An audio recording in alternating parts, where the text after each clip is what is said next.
नमस्कार, मैं हूं संपदा और आप सभी का हमारे इस विशेष कार्यक्रम में बहुत बहुत स्वागत है। हमारा कार्यक्रम करियर विजन, जिसे हमने शुरुआत की थी विजन ग्रुप ऑफ इंस्टीट्यूशंस के साथ, उसे आप सभी ने बहुत प्यार दिया, बहुत पसंद किया और खासकर स्टूडेंट्स की तरफ से हमें एक रिक्वेस्ट आया था कि विजन ग्रुप ऑफ इंस्टीट्यूशंस के फाउंडर एंड डायरेक्टर सर से मिलना चाहते हैं, उनके बारे में जानना चाहते हैं और आप सब बहुत एक्साइटेड है उनसे मिलने के लिए। आपकी तरह हम भी बहुत एक्साइटेड है उनसे मिलने के लिए, इसीलिए हम सबकी एक्साइटमेंट को देखते हुए आज हमें इनवाइट किया है सर को हमारी स्टूडियो में और आप सबके जो क्वेश्चंस है वो हम सर से उसका आंसर यहाँ जानने की कोशिश करेंगे उनके बारे में और उनके इंस्टीट्यूशन के बारे में। So let's not waste our time और मिलते हैं विजन ग्रुप ऑफ इंस्टीट्यूशन के founder and director mister Mandar Kadu sir से। सर बहुत बहुत स्वागत है आपका हमारे इस कार्यक्रम में। और जैसे कि मैंने शुरुआत में कहा, बहुत एक्साइटेड है सब लोग आपके बारे में जानने के लिए, क्योंकि आपका जो प्रोग्राम है जो हम लोग कंडक्ट कर रहे हैं यूसीएन पर, करियर विजन, उसे बहुत लोगों ने पसंद किया है। खासकर स्टूडेंट्स को बहुत ज़्यादा रिलैक्सेशन हो रहा है अब, क्योंकि अभी अभी रिजल्ट्स भी आए हैं और आगे उनका करियर जो है वो सेट करने में बहुत उन्हें हेल्प हो रही है उस प्रोग्राम से। सर, तो सबसे पहले जो सब लोग आपके बारे में जानना चाहते हैं कि आपका बचपन, आपका जो पूरा आप अभी तक का पूरा जर्नी है, उसके बारे में थोड़ा सा जब बताएंगे। Ma'am, thank you very much for inviting me in your show. मुझे काफ़ी अच्छा लगा है कि करियर विजन जो कार्यक्रम है उसको काफ़ी स्टूडेंट्स की तरफ से एक अच्छा रिस्पॉन्स मिल रहा है। मेरा जो बचपन है वो काफ़ी कठिनाइयों से गया है अभी तक के लिए। जैसा बचपन में सभी लोगों का एक नॉर्मल करियर रहता है या नॉर्मल एक डायरेक्शन रहती है कि मुझे ये करना है, उसके बाद मैं ये करने वाला हूँ, ऐसा मेरा कुछ नहीं था। बचपन में काफ़ी सरकमस्टांसेस मेरे साथ ऐसे हुए हैं कि अलग अलग मेरी स्कूल्स बदली गई है, अभी तक के अलग अलग मेरी स्कूल रही है। ऐसा कुछ फैमिली सरकमस्टांसेस के वजह से मैं माता पिता के साथ भी कुछ समय के लिए नहीं रह पाया और उसके बाद जो है वो मैं 1 साल के लिए जो है अपने चाचा के साथ रहा। उसके बाद मतलब वहाँ से कुछ थोड़ी रिस्पॉन्सिबिलिटी मुझे आई है, वहाँ से मैं कुछ सीखा हूँ कि लाइफ में अकेले में कैसे मूव ऑन करके आगे में मतलब खुद को संभालना चाहिए। एक छोटी उम्र में काफ़ी कुछ मैं सीखता चला गया और उसके बाद धीरे धीरे मेरा एक ऑटोमोबाइल में ही काफ़ी इंटरेस्ट था बचपन से। तो वो इंटरेस्ट को ध्यान में रखते हुए मैंने एक आगे जो है वो करियर चूज़ किया। मतलब 11th-12th के बाद मुझे कुछ जानकारी नहीं थी कि किस तरीके से ऑटोमोबाइल में करियर बनाना चाहिए। तो मैं नॉर्मली जो है वो ऑटोमोबाइल इंजीनियरिंग के कॉलेजेस सर्च कर रहा था उस समय में। तो ऑटोमोबाइल इंजीनियरिंग के कॉलेजेस है तो यहाँ पे आसपास विदर्भ में या कहीं पे भी ऑटोमोबाइल इंजीनियरिंग के कॉलेज अवेलेबल नहीं थे। उसके बाद नागपुर में उस समय में पॉलिटेक्निक ही एक ऐसा माध्यम था ऑटोमोबाइल का, तो वो मैंने चूज़ किया। जैसे मेरे कॉलेज का जो समय था उस समय में मुझे एक जो ऑटोमोबाइल का मेरा जो पैशन था उससे मेरे को काफ़ी जो है वो इंस्पिरेशन मिलती थी और वो इंस्पिरेशन को ध्यान रखते हुए मैंने ये फील्ड्स को चुना है। क्योंकि एक गाड़ी ही ऐसी चीज़ है जो मतलब गाड़ी और लाइफ को मैं कहीं ना कहीं रिलेट करता था अपने लाइफ से। तो मतलब वो पैशंस को मैंने जो है वो आगे डेवलप किया धीरे धीरे। इस तरीके से मेरी वो बचपन की जर्नी रही है। बहुत एक्साइटिंग है आपकी जर्नी, जितना अभी तक आपने बताया उसमें, क्योंकि नॉर्मली काफ़ी सारे बच्चों के साथ ऐसा होता है कि उन्हें नहीं पता है कि उन्हें क्या करना है, पर बहुत कुछ करना है, इतना पता होता है। तो आपकी जर्नी भी कुछ लगभग उसी तरह की है। एक्साइटमेंट ये हमारा और बढ़ता ही जा रहा है आपसे बात करने में। सर, अभी आपने जैसे बताया कि आप पेरेंट्स के साथ नहीं रहते, तो कहीं ना कहीं एक मैच्योरिटी आ जाती है जब आप घर से बाहर जाते हैं, और वो मैच्योरिटी और आपका पैशन आपने कंबाइन किया। लेकिन एज अ स्टूडेंट आप कैसे थे, ये जानने में ज़्यादा एक्साइटमेंट है। जी, एज ए स्टूडेंट मैं काफ़ी शरारती भी था और कुछ एक सब्जेक्ट्स में मुझे काफ़ी इंटरेस्ट रहता था। जैसे कुछ गाड़ियों के सब्जेक्ट्स है, बचपन से वही पैशन को मैं फॉलो करता था। तो उससे रिलेटेड इंफॉर्मेशन टेक्नोलॉजी या कुछ इंग्लिश के सब्जेक्ट्स है, कुछ कोडिंग के सब्जेक्ट्स है, वो उस सब्जेक्ट में मैं टेक्नोलॉजी में काफ़ी आगे था। कॉलेज के दौरान मैं प्रैक्टिकल्स में भी काफ़ी आगे था और प्रोजेक्ट्स कंपटीशन में भी मैं काफ़ी पार्टिसिपेट करता रहता था। प्रोजेक्ट कंपटीशन से मुझे काफ़ी अलग अलग कॉलेजेस में मतलब मैं विनर भी रह चुका उस समय पे। तो स्टूडेंट लाइफ में मैं ये नहीं कहूँगा कि मैं कम्प्लीटली पढ़ाकू ही था, मैं मस्ती भी करता था और साथ ही साथ जो है वो अपने पैशन या अपने फेवरेट सब्जेक्ट्स जो है उनमें काफ़ी इंटरेस्ट रखता था। मतलब सभी के सभी सब्जेक्ट्स में मेरा इंटरेस्ट नहीं रहता था, बट कुछ एक सब्जेक्ट्स जो थे वो सब्जेक्ट्स में मैं काफ़ी इंटरेस्ट रखता था जो टेक्नोलॉजी से रिलेटेड थे। सर, अभी आपने जैसे बताया कि आप ऑटोमोबाइल का जो फील्ड है उसके लिए अपने करियर के लिए आप चूज कर रहे थे, लेकिन आपको जब आइडिया था कि उस टाइम पे नागपुर में ज़्यादा कुछ है नहीं, तो कभी आपने बाहर के लिए कोशिश नहीं की क्या? क्योंकि जनरली उस एज में बच्चों को बाहर जाना भी काफ़ी एक्साइटिंग लगता है, क्योंकि घर से बाहर होते हैं तो एक अलग लाइफ रहता है, और ऑटोमोबाइल ऐसा फील्ड है कि जिसके लिए काफ़ी अपॉर्चुनिटीज़ बाहर भी है। जी मैम, एक्चुअली मैं उस समय पे पॉलिटेक्निक का एक माध्यम देखने के बाद जर्मनी के एक कॉलेज में मेरा नंबर लग गया था। तो वहाँ पे एक्चुअली 20 से 30 लाख फीस थी, 20 से 30 लाख के बीच में फ़ीस थी। वो मैं इकट्ठा नहीं कर सका उस समय पे। मेरे फैमिली की तरफ से वो मतलब अरेंज भी हो रहा था, बट मैंने उस समय पे सोचा कि इतना मैं अगर पैसा खर्चा करके वहाँ पे जाता हूँ, ऊपर से मुझे वहाँ पे और अलग एक्सपेंसेस वहाँ पे करने पड़े, इस वजह से नंबर लगने के बावजूद भी मैं वहाँ पे नहीं जा सका। तो उसका एक थोड़ा सा जो मुझे तकलीफ अभी भी महसूस होती है, उसकी तकलीफ। जाहिर सी बात है कि आपका फेवरेट एक फील्ड है, उसमें आपको अपॉर्चुनिटी मिल रही है, वो भी आउट ऑफ इंडिया कहीं जाकर कुछ नया सीखने की, और आप किसी वजह से नहीं जा पा रहे हैं, तो जाहिर है कि डिसअपॉइंटमेंट तो बहुत हुआ होगा। जी, काफ़ी बड़ा डिसअपॉइंट था। और इस डिसअपॉइंट को मैं मेरी खुद की एक तकलीफ़ ना महसूस करके मैं ये सारे स्टूडेंट्स की तकलीफ़ को महसूस कर रहा था कि मैं जब इंजीनियरिंग या पॉलिटेक्निक के दौरान में मैंने ऐसा देखा कि काफ़ी स्टूडेंट्स मतलब फील्ड में इंटरेस्ट रखते थे, बट उनके पास एक मतलब जैसा एम्पल अमाउंट ऑफ मनी या स्किल्स वो नहीं मिलती थी उस समय पे। तो एडजस्ट करके जो है वो स्टूडेंट्स इंडिया में ही पढ़ते थे, या जो नई मनचाहा हुआ एजुकेशन है उसमें भी वो करियर करते थे। तो ये जो तकलीफ़ थी ये काफ़ी बड़ी तकलीफ़ थी। इसको ही मैंने आगे चल के इसका मिशन बनाया। इसको आज जो हम ये बातें कर रहे हैं ये इसी विजन के कारण कर रहे हैं कि इस विजन को जो है वो आगे पहुंचाना है। नहीं, और आपने अभी जो कहा वो भी बहुत बड़ी बात है कि आपका डिसअपॉइंटमेंट हुआ जी, किसी भी वजह से हो, लेकिन डिसअपॉइंटेड आप थे, लेकिन आप उस तकलीफ को सिर्फ खुद की ना समझते हुए दूसरे बच्चों के लिए भी सोच रहे थे। तो ये बहुत बड़ी बात है, बहुत मैच्योरिटी की उस एज में जहाँ बच्चे जिद पकड़ बैठते हैं आजकल, वहाँ पे एक काफ़ी मैच्योर डिसीजन था ये आपका। सो रियली हैट्स ऑफ कि आपने इतना उस एज में, यंग एज में इतना अच्छा डिसीजन लिया।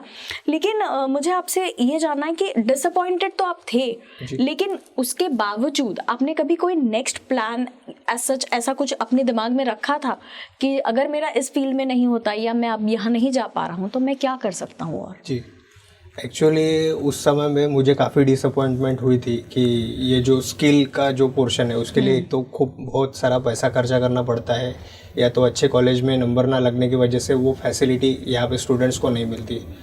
तो उसको ध्यान में रखते हुए मैंने काफ़ी जगह जो है सिटी में अपने इंडिया की मेट्रो सिटीज़ में जैसा मुंबई, पुणे, दिल्ली, यहाँ पे जाके मैंने 2 साल के लिए ट्रेनिंग की। वो जो मेरा एक अगला पड़ाव था वो काफ़ी कम लोगों को पता है कि मैं यहाँ से 2 साल के लिए जो कॉलेज होने के बाद वहाँ पे 2 साल मैं रहा मुंबई में, वहाँ से पढ़ के आया। स्किल्स के बारे में जाना, अलग अलग ऑटोमोबाइल के सभी सेक्टर्स के बारे में जाना कि किस तरीके से सेक्टर्स जो है वर्क होते हैं। यहाँ पे एक ह्यूज अपॉर्चुनिटी छुपी हुई है, बट जो स्टूडेंट्स है वहाँ तक पहुँच नहीं पाता है बिकॉज वो स्किल्स जो है कहीं ना कहीं मिस करता है अपने कॉलेज लाइफ में। तो कॉलेज में जो है वो 3 साल का जो उसका एजुकेशन रहता है वहाँ पे थ्योरी ही पढ़ता है। तो मैंने सबसे पहले वो बात को जाना और वो जानकारी इकट्ठा करने के लिए मैं अलग अलग सिटी में वहाँ की ट्रेनिंग लिया मैंने। तो वो ट्रेनिंग लेने के बाद फिर जो है मैं नागपुर में वापस आया आगे का एजुकेशन जो है वो प्रोवाइड करने के लिए नागपुर के और ख़ास विदर्भ के स्टूडेंट्स को मैंने जो तकलीफ़ महसूस की थी उस तकलीफ़ का निवारण करने के लिए नागपुर के स्टूडेंट्स को मैं ये अपॉर्चुनिटी या ये जो माध्यम है इसको मैं सभी स्टूडेंट्स तक पहुंचाना चाहता हूँ। आपसे मुझे अब ये जानना है कि जैसे अभी आपने कहा कि आप अपने पैशन को जी उसको फुलफिल करने के लिए आप अलग अलग सिटीज़ में गए, तो जैसा जनरली कहा जाता है कि अलग अलग सिटीज़ में अगर आप जाते हैं तो आपको कुछ नया सीखने को मिलता तो है, साथ में एक्सपीरियंस जिसे हम कहते हैं वो भी आप, तो ऐसा कुछ हुआ है कि आपको किसी ने कुछ कहा और उस वजह से आपके लाइफ में या पर्सनालिटी में काफ़ी कुछ चेंजेस आए, ऐसा कुछ आपने महसूस किया है कभी? एक्चुअली मैं काफ़ी जगह मैंने मतलब सोशल एक्टिविटी भी किया है उस समय पे, और जो मतलब ग्राउंड लेवल क्या होती है वो जानता था मैं उस समय पे। तो किसी ने मुझे कहा था कि आप मतलब लिमिटेड दायरे में वर्क नहीं कर सकते, मतलब आपके आप में अनलिमिटेड पोटेंशियल है तो इसको आप एक्सप्लोर कीजिए। तो वो बात मेरे जहन में तब से बैठ चुकी है और उसको ही मतलब एक सबसे वहाँ से ही जो है वो बड़ा सोचने लगा हूँ मैं। ये जो ट्रांसफॉर्मेशन आप में आया है, हम तो as a director of institute आपको जानते हैं, लेकिन इस ट्रांसफॉर्मेशन में लगभग कितना वक्त लगा होगा आपको? जी करीबन 5 से 6 साल लगे हैं। कॉलेज जाने के बाद मैंने काफ़ी यहाँ से निकलने के बाद मैंने काफ़ी जगह सर्च किया कि इस मतलब पॉसिबिलिटी को, मतलब ये इम्पॉसिबिलिटी को कैसे पॉसिबिलिटी में कन्वर्ट किया जाए, क्योंकि कॉलेज का जो प्रीमाइसेस है वहाँ पे हम हैंड्स ऑन प्रैक्टिकल्स नहीं प्रोवाइड कर सकते हैं। मल्टीपल प्रोस्पेक्ट्स में हम मल्टीपल व्हीकल्स में या मल्टीपल सेगमेंट्स में बच्चों को इंडस्ट्री का प्रैक्टिकल्स नहीं दे सकते। तो उस चीज़ को ध्यान में रखते हुए मैंने 2010 से इसका शुरुआत किया था। 2012-13 में मैं यहाँ से मुंबई में गया, वहाँ से 2 साल में सीख के आया सारी चीज़ें। फिर यहाँ पे 2016 से जो है वो vision group of firstly vision ऑटोमोबिया से शुरुआत हुई थी हमारी। अभी फिर धीरे धीरे इसको विजन ग्रुप ऑफ इंस्टीट्यूशन में हमने कन्वर्ट कर लिया। बट अभी जैसे आपने कहा कि जो आपकी जर्नी है वो कहीं ना कहीं जाकर फाइनेंशियल जो बैकग्राउंड होता है या उसकी वजह से कहीं ना कहीं थोड़ा सा आपको पैशन को कंट्रोल करना पड़ा आपने। बट आपने जब सोचा कि एक इंस्टीट्यूशन बच्चों के लिए तैयार करना है तो उसमें भी काफ़ी फाइनेंसेस और इनका इशू रहता है, मतलब उसमें भी काफ़ी इन्वेस्टमेंट आपको लगता है, तो किस तरीके से आपने ये सब मैनेज किया? जी संपदा मैम, आप सही बात कर रहे हो कि सबसे बड़ी चीज़ है कि लिक्विड मतलब कैपिटल इन्वेस्टमेंट जो है वो मैनेज करना, क्योंकि ये सारी चीज़ जब स्टूडेंट्स तक पहुंचानी, हमको मल्टीपर्पस व्हीकल्स देनी है, सभी चीज़ें मतलब टूल्स एंड इक्विपमेंट प्रोवाइड करने हैं, तो ये सारी चीज़ें जब हम स्टूडेंट्स को प्रोवाइड करते हैं तो वहाँ पे कॉस्ट तो आता ही है। मैंने मुंबई से आने के बाद यहाँ पे 1-2 साल जॉब की थी, कुछ इवेंट्स वगैरह किया था, वहाँ से कुछ एक अमाउंट इकट्ठा किया, फिर कुछ फ्रेंड्स फैमिली रिलेटिव्स के तरफ से जो है वो मैंने अमाउंट इकट्ठा किया और शुरुआत किया। पहले शुरुआत में हमारे पास इतना कुछ नहीं था, एक छोटा इंस्टीट्यूट था, वहाँ पे हमारी शुरुआत जो थी वो 3 स्टूडेंट्स के साथ ही शुरुआत हुई थी शुरू में। ये क्योंकि कम्प्लीटली नया कंसेप्ट था, लोगों को इसके बारे में पता नहीं था कि किस तरीके से ये चीज़ें होती है, क्योंकि ऑथेंटिकेशन का भी एक पेरेंट्स के मन में या स्टूडेंट्स के मन में ये सवाल होता है कि जो हम पढ़ रहे हैं क्या वो लीगल है, या सारी चीज़ें, ये सारी चीज़ें उस समय पे हम काफ़ी फेस करते थे। तो ये प्रॉब्लम को मैंने समझा कि इसमें काफ़ी बड़े इन्वेस्टमेंट लगने वाली है, तो हमने ये डिसाइड किया कि क्यों ना हम इंडस्ट्री को ही अपने पार्टनर्स बनाएं, जहाँ पे स्टूडेंट्स प्रैक्टिकल करने के लिए जाने वाले हैं। तो हमने इसमें स्टूडेंट्स को ही, इंडस्ट्री को जो है हमने कॉलेज के साथ पार्टनर बना लिया। तो ये हमारे इंस्टीट्यूशन में 1 साल स्टूडेंट्स पढ़ता है और 2 साल जो है वो इंडस्ट्री में एज अ इंटर्नशिप करता है। इस वजह से जो हमारा जो कैपिटल एक्सपेंस है वो काफ़ी रिड्यूस हो गया। हमको 2 प्रैक्टिकल लैब, एक 2 व्हीलर की और 4 व्हीलर की, वो ही मैनेज करनी पड़ी, और बाकी जो इक्विपमेंट्स है वो हम इंडस्ट्री के साथ शेयर करते हुए आगे जाए। ऐसे स्टेप बाय स्टेप धीरे धीरे धीरे हमने 3 स्टूडेंट से आज 40-50 स्टूडेंट्स की स्ट्रेंथ तक पहुंच गए। बहुत बड़ी बात है, एक अचीवमेंट ही कह सकते हैं इस जर्नी को आपकी। मुझे अब ये जानना है आपसे कि आपने जब मतलब सोचा किसी इंस्टीट्यूट के लिए, तो ये ऑटोमोबाइल्स और इसमें काफ़ी इन्वेस्टमेंट भी रहता है, काफ़ी स्ट्रगल भी है, इतनी फैसिलिटीज़ भी लगती है उसके लिए, तो आपने यही डिग्री क्यों चुनी?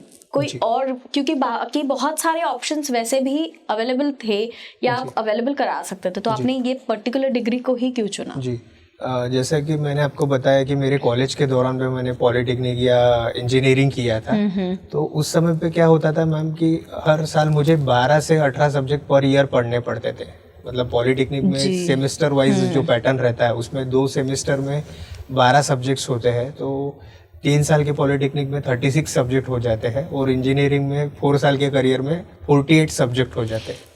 और वो सब्जेक्ट कुछ रिलेवेंट भी नहीं रहते हैं, कुछ रिलेवेंट रहते हैं, कुछ इररिलेवेंट रहते हैं, फील्ड से हटके होते हैं, तो वो भी मुझे पढ़ना पड़ता था। और उसी तकलीफ को मैंने स्टूडेंट्स का भी तकलीफ देखी थी, क्योंकि फर्स्ट ईयर में जब हम पॉलिटेक्निक या इंजीनियरिंग करते थे तो 180 स्टूडेंट्स रहते थे और फाइनल ईयर तक आते आते 30 या 20 स्टूडेंट्स ही हो जाते थे। तो ये जो डिग्री है, जैसा BE हो गया, बीटेक हो गया, BBA, BSc, यहाँ पे क्या है कि कन्वेंशनल थ्योरेटिकल अप्रोच ज़्यादा रहता है। अभी आप देखोगे कि BE का जो लॉन्च डेट था, मतलब हमने हमारे इंडिया में जब BE आई थी तब 1845 साल में BE हमारे जो है अपने इंडिया में आई थी।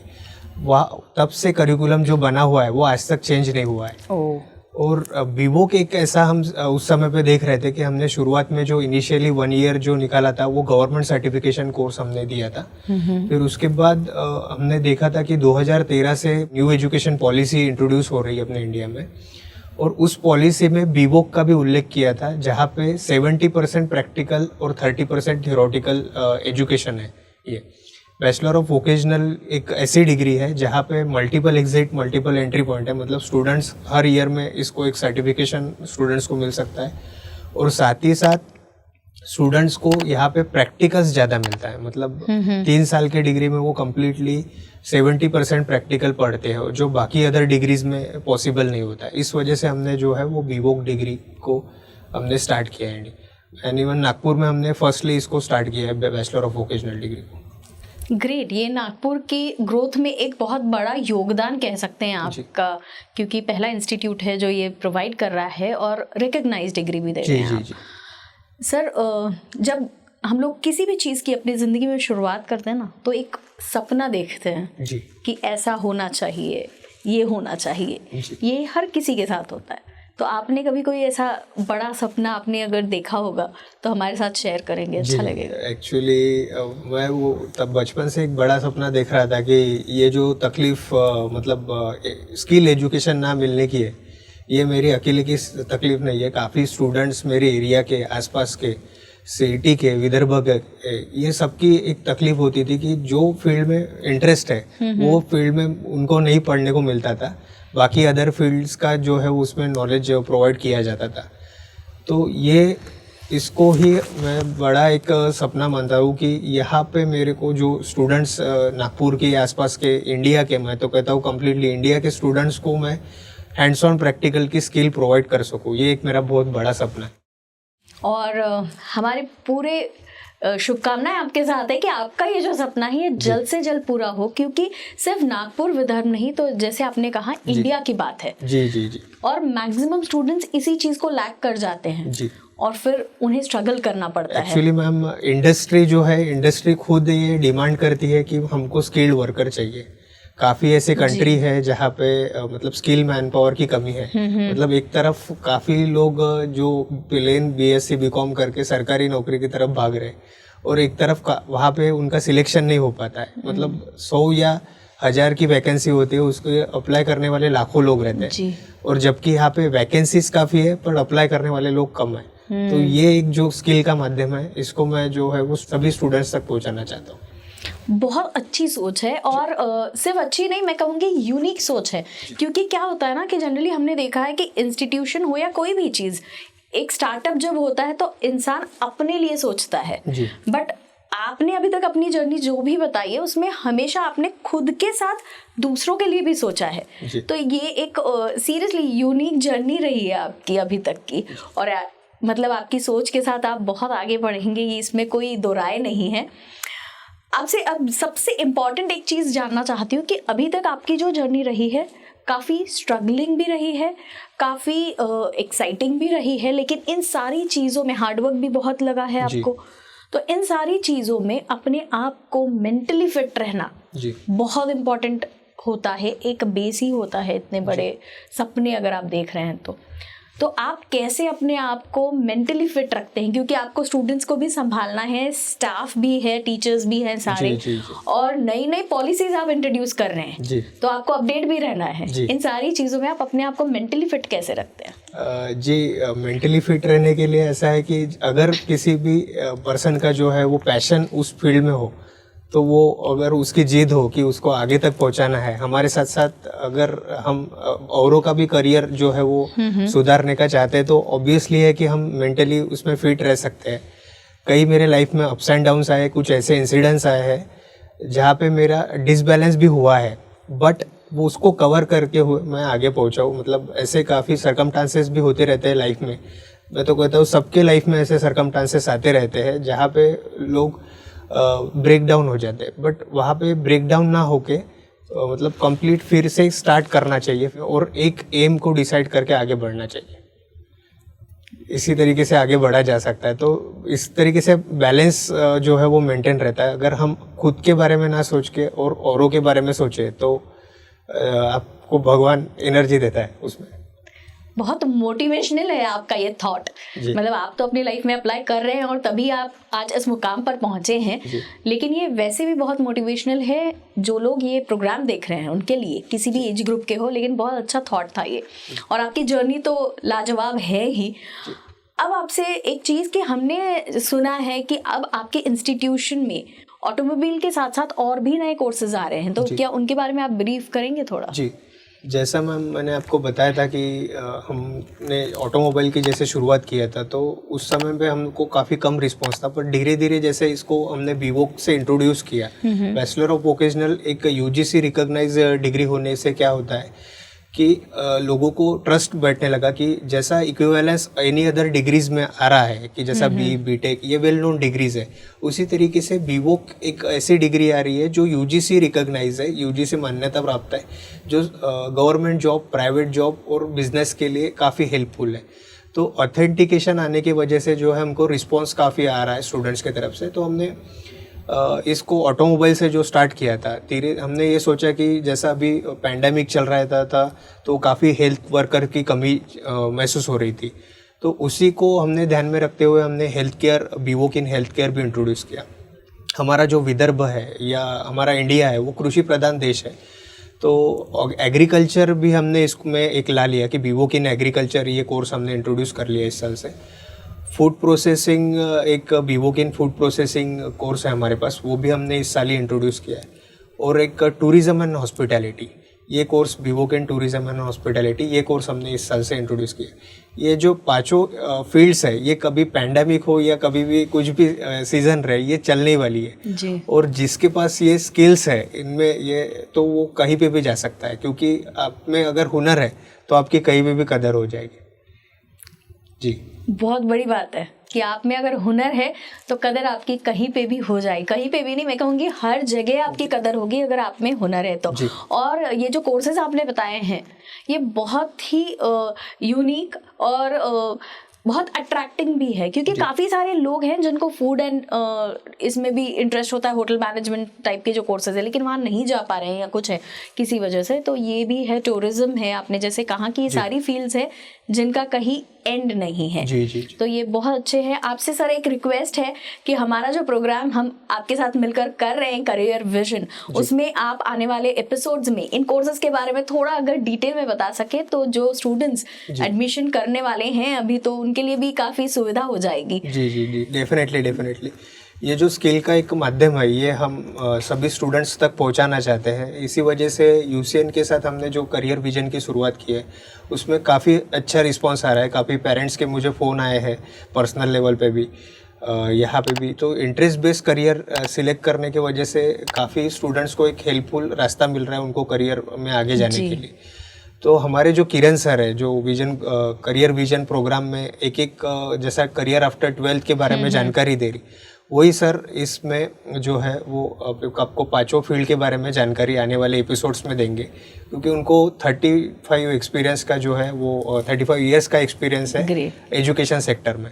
तो वो स्टेप बाय स्टेप आपको एक एक फील्ड्स के बारे में जो है वो जानकारी देनी आने वाले एपिसोड में। जी बिल्कुल, और सारे स्टूडेंट्स काफ़ी एक्साइटेड होंगे देखने के लिए आने वाले एपिसोड्स, क्योंकि अब और नए कोर्सेज के बारे में उन्हें पता चलने वाला है, तो उनके करियर के लिए बहुत सारे ऑप्शंस अब और ओपन अप हो रहे हैं। इसके बारे में सुन के उनके पेरेंट्स भी जाहिर है खुश होंगे।